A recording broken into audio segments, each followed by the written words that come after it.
Hello, এবার থাও। আমরা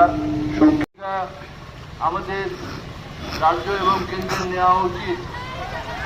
এই মানবিক ভাতা না বৃদ্ধি করার মধ্য দিয়ে 100 দিনের কাজের মধ্যে যুক্ত না করার মধ্য দিয়ে আমাদের সহমর্মিতা এবং কর্তব্য পালনের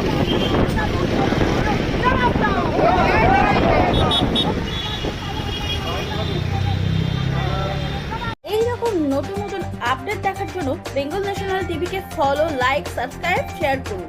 প্রিয় দর্শক বন্ধুরা, আমাদের চ্যানেলের পাশে থাকুন।